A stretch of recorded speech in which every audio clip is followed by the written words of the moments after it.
Welcome to the Emotional Eating Unwrapped podcast. I'm your host, Alana Kessler, an emotional eating and weight loss coach for women looking to fall in love with eating, create healthy attachments with food, and lose weight sustainably.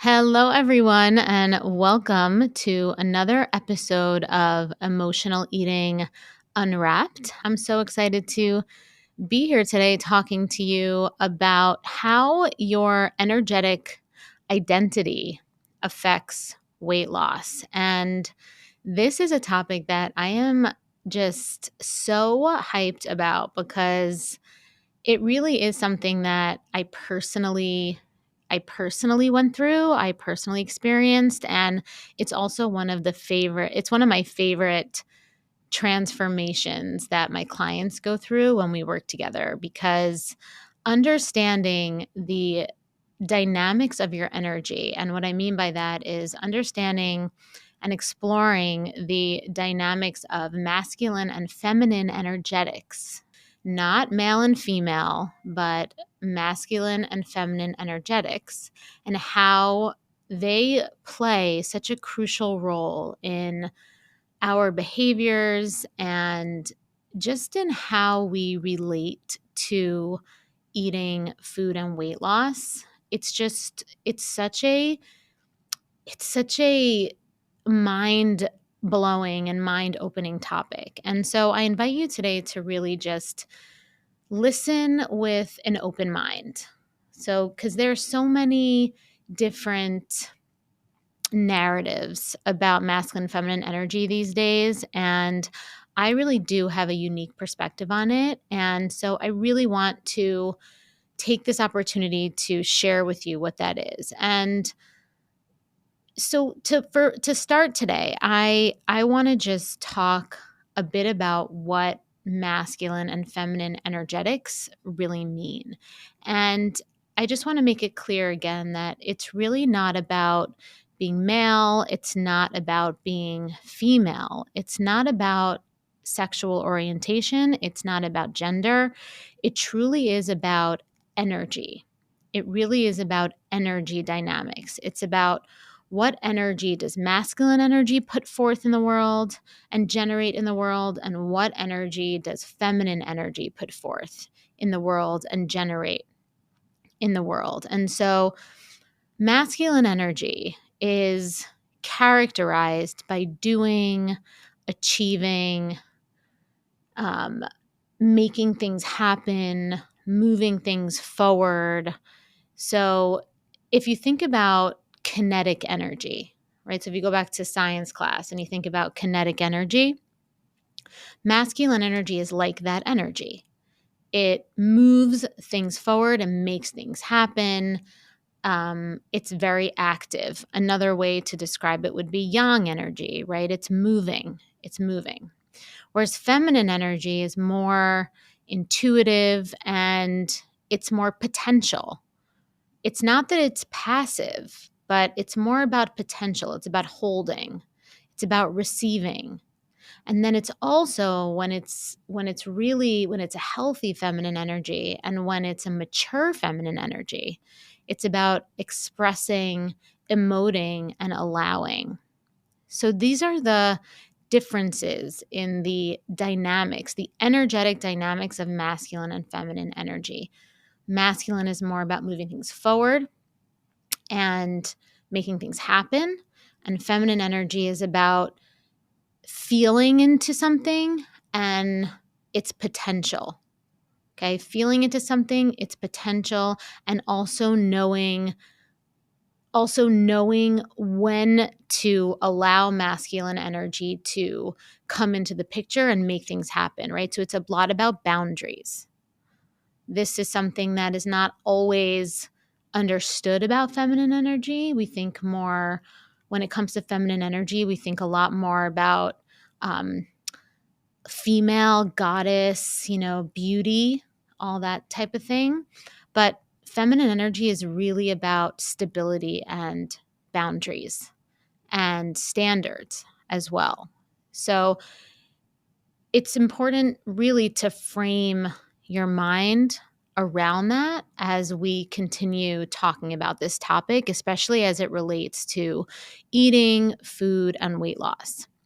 Something else that's interesting to note, and I've talked about this before in another episode, I think it was the hustle culture episode, that something that something that is true when it comes to energy dynamics is that males do have more masculine energy and females typically do have more feminine energy. And I'm not saying this as a generalization. I'm not saying this as a fact, but most males have more masculine energy because masculine energy is closely related to testosterone, and most females have more feminine energy circulating, or just naturally the energy dynamic that is expressed more because they have more estrogen circulating. And this is just science.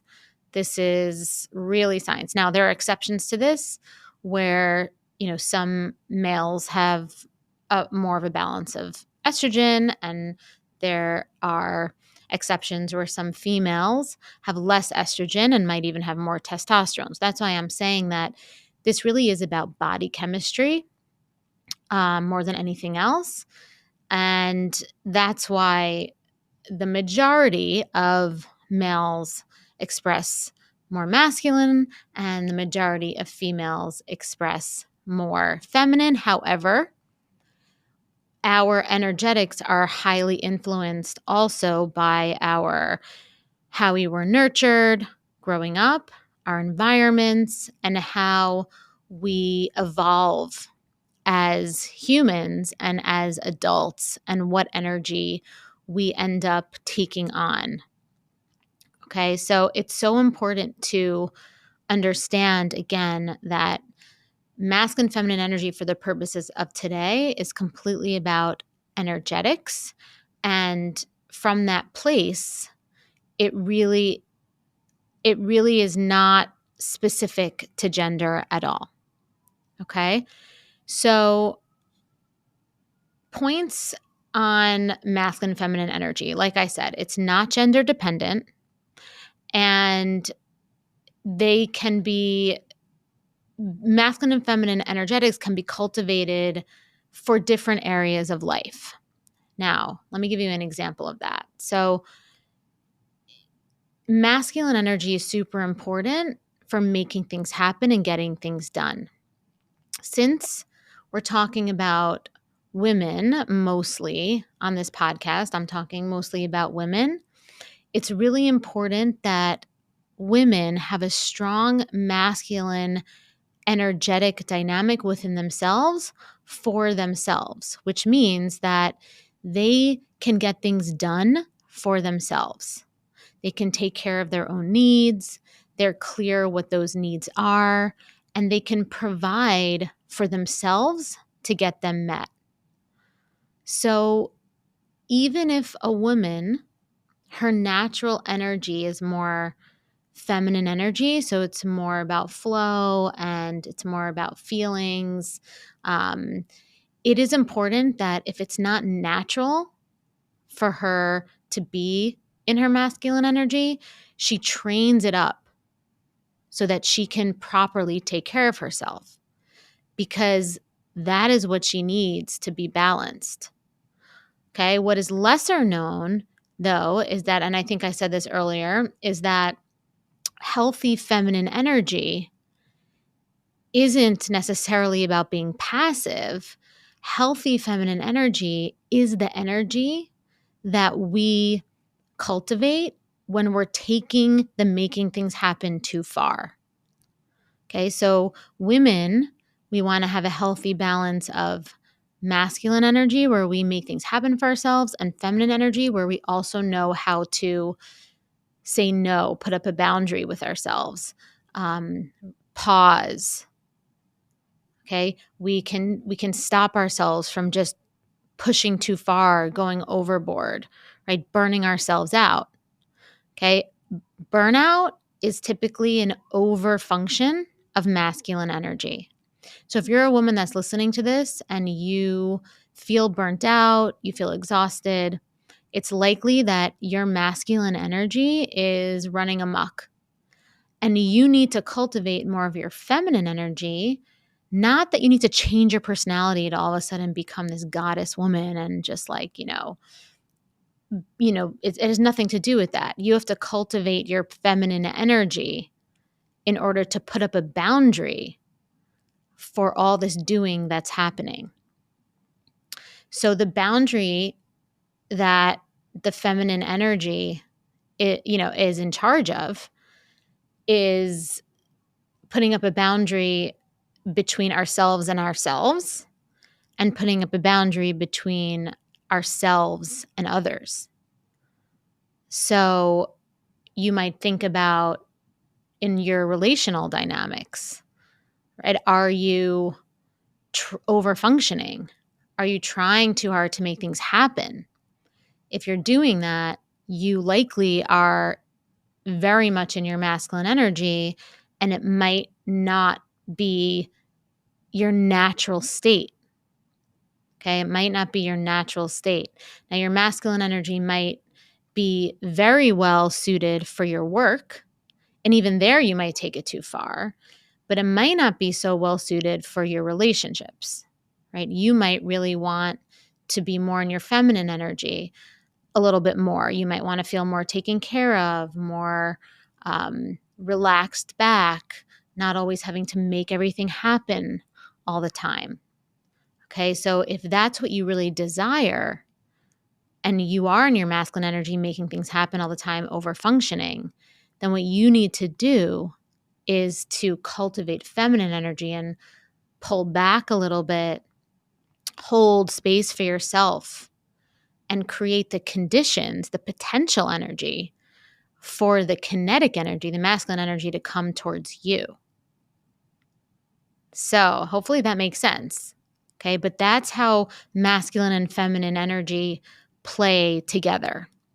Masculine and feminine energy lives within all of us in our own body, and masculine energy lives in a dynamic between us and other people and our environment.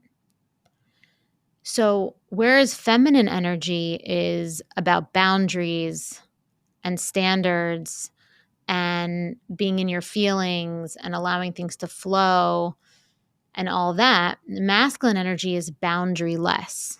It just wants to do all the time. So, from an energetic perspective, masculine energy is just going to go, go, go. So, unless there's that feminine energy saying, like, pull back, let's hold space here. Let's get into a more of a flow.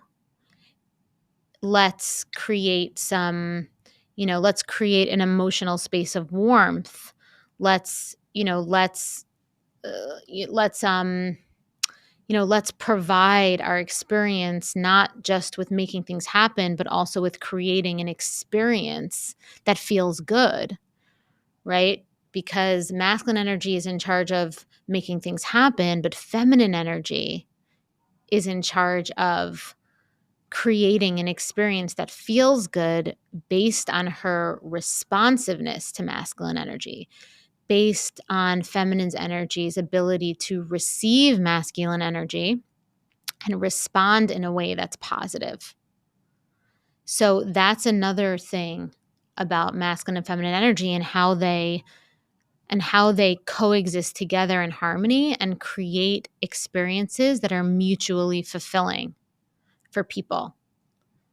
So within a singular person, we can create that for ourselves. We realize that we're doing too much, so we pull back. We give ourselves self-care, however that is. Within a relational dynamic, we realize that we're over-functioning, we're doing too much, and so we pull back and we allow the space for masculine energy to come towards us and do, but it is our job, and it is an action to appreciate and receive that effort and provide a positive, generative feeling experience. So it's so important to have that play. And I think something that is often misunderstood when it comes to masculine feminine energy is that we think that feminine energy is just about receiving. It's just about letting somebody come to you. It's just about leaning back. When the truth is that's only half of the job of feminine energy. The job of feminine energy is to hold space, receive, create that stable condition, but also its job is to express and give feedback and collaborate. Okay, because again, masculine energy just does. It doesn't think about collaborating. It just makes things happen. Feminine energy is the part that says, "Hey, let's pause here. Let's feel into all this energy, all this action that's happening and see if it's actually creating an experience that feels good." So we do that within ourselves and we do that within our relational dynamics with other people. Now, unhealthy feminine energy would be energy that receives but doesn't respond. Okay, so unhealthy feminine energy will often present as a martyr, passive, or passive aggressive, right? So unhealthy feminine energy will receive and then react in a way that's not in service of collaboration. It just kind of leaves a confusing reaction, or there's no reaction at all. Whereas a healthy feminine energy receives and then responds, and the goal is to get to a place that feels kind, loving, and stable. So when it comes to energy, everyone has an energy that they naturally feel comfortable in, and it's key that we know what that energy is so that we can engage appropriately with the other energy and find that harmony we need to live well and create the life of our dreams. Okay, so that's why it's so key that we look within ourselves and we're honest with ourselves and we say, what is my natural energy? Am I more comfortable being in my masculine energy as a woman? Many women are. I know so many women that like love planning, love making things happen, love just doing all that, just doing so much. And that is their natural energy. And so maybe they're more in their masculine. Being a caretaker, like a mother, is actually a very masculine energy role. It sounds like it's feminine energy, but it's actually not. It's taking care of someone else's needs. It's actually very masculine. So you really want to understand what the role is, what the energy is that is your natural energy. So a lot of women I know that are moms, they are in their masculine energy all the time. They're providing for their children, they're providing for the family as far as emotions go, as far as an emotional space. And sometimes what happens is that you get so caught up in that masculine energy that you deprioritize the fact that there's a feminine energy part of you that also really wants to be seen and wants to be taken care of. I also see this with women who are in the workforce, who have high power jobs.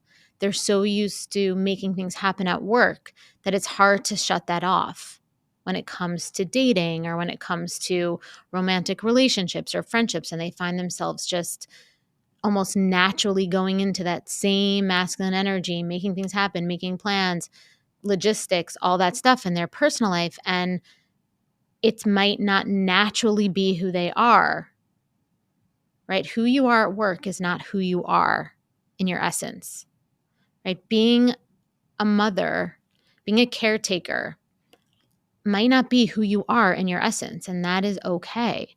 So that's why it's so important to take that time to be like, what is my natural energy? And then figure out a way to collaborate with the world and collaborate with your relationships to make sure that all of your needs get met, right? All of your needs, all of the facets that make you who you are as a woman. And so many women are living unfulfilled lives because they're living the majority of the time from an energy that is inauthentic. And some women, so some examples are some women are over functioning or giving to get in their relationships because they believe they need to do more to be loved, when really they need to learn how to cultivate their feminine essence and generate the warmth and appreciation to naturally attract the effort from others that they yearn for. So that's what I see a lot of reciprocation, in making things happen, when really the reciprocation needs to come from someone makes something happen for you and you respond in a way that makes them feel good and you create that experience of warmth.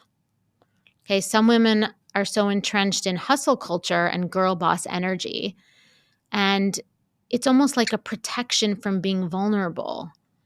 And when you're in that energy for so long, you can find yourself in the same toxic relationship dynamics over and over again. And what happens is that when we're in these situations where we're over functioning and we're not getting our needs met, or we're in this hustle culture, girl boss energy, and we attract people in our lives that aren't meeting our needs, we end up turning to food for comfort, because letting go and being taken care of and relaxing feels alien. And it feels almost sacrilegious to us to being a feminist in this modern society. It's like being a feminist means that we don't need anyone. But actually, that's not true, in my opinion. Being a feminist means that you embrace both your masculine energy and your feminine energy. You understand the value of both energies and you work to bring those energies together so that your life becomes really fulfilling. And so if we were to talk about now why it's so important to understand our natural energy as it relates to weight loss and creating a loving relationship with food, it's important because when you're in alignment with your natural energy, it helps to balance your nervous system. So what I just described, when your needs aren't getting met and you're over functioning, or you're feeling like a martyr, or you're frustrated, or you feel burnt out, that's your nervous system dysregulated. That is a dysregulated nervous system. And when your nervous system is dysregulated, this is when we have a difficult time accessing our higher function to make healthy choices around food. This is when our body gets inflamed and we can gain weight because our chemistry is off, right? Our hormones become off. This is when we actually, our body on like a, almost like a subconscious level, holds on to weight as protection because we're scared of being vulnerable. We don't know how to let go where it doesn't feel dangerous for us.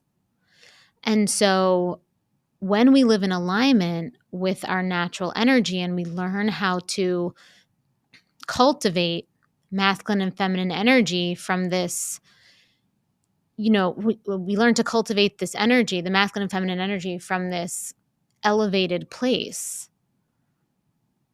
It allows us to build lives and relationships that complement and authentically support us.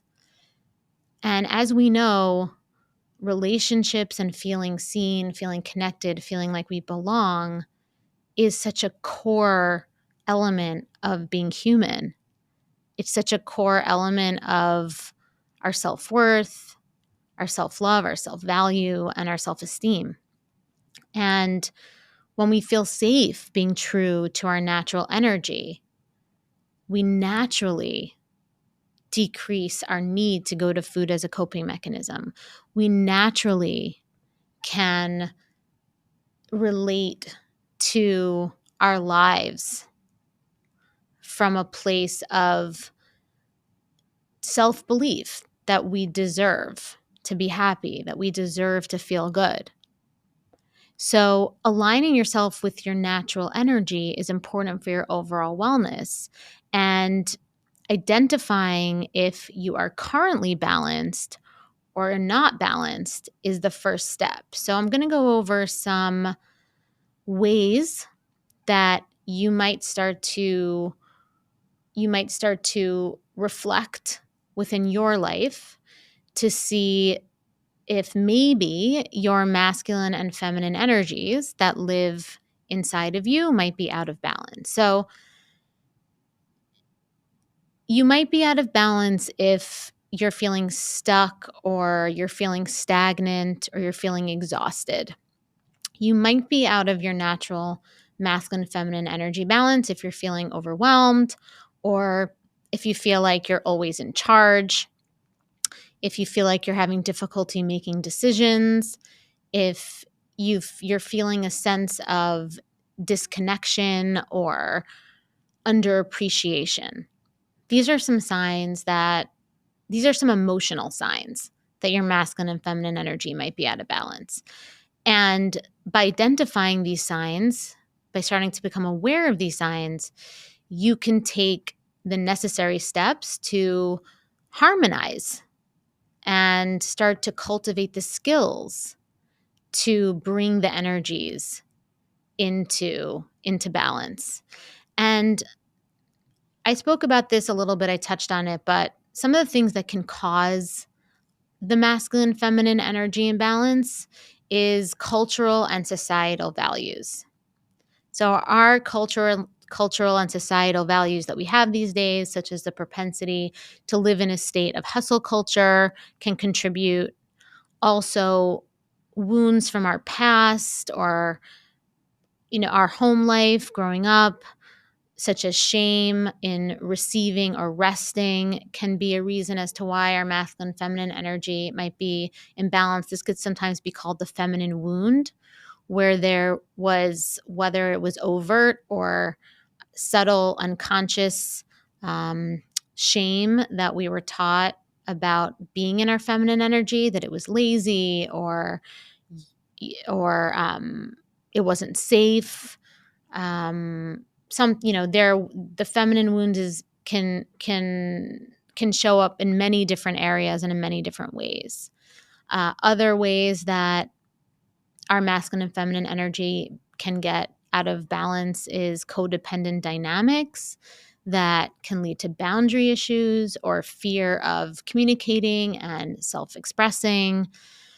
But recognizing and aligning with your natural energy and recognizing these triggers, these environmental triggers, these triggers from our upbringing, belief systems that we might have been taught from our caregivers, just wherever it comes from, recognizing and aligning with your natural energy is such a powerful step towards a more fulfilling and a more balanced life in so many ways, from your health to your weight to your feelings of joy with eating and food, to your feeling of self-trust, to your feelings of satisfaction in your relationships. So this core identity, energy identity, is really such a valuable foundation and something to really, really just begin to start to reflect on. So thank you so much for listening to today's episode. And I really hope you enjoyed this. I'm going to hopefully dive a bit deeper into this. So if you have any questions, please don't hesitate to leave me a question on the Spotify Q&A that I have there. I'd love to answer them. You can also drop me any questions that you have on Instagram. So don't forget to join me again next week for another episode about emotional eating so you can fall in love with eating, start losing weight, and keep it off with sustainable strategies and lasting change. If you enjoyed today's episode, please subscribe, leave a review, and share it with someone who might benefit from this empowering and life-changing message. I also have lots of free resources on my website to help you on your journey to loving food and losing weight. Just go to www.bewellbyak.com. And until next time, I'm Alana, and thank you for listening to Emotional Eating Unwrapped.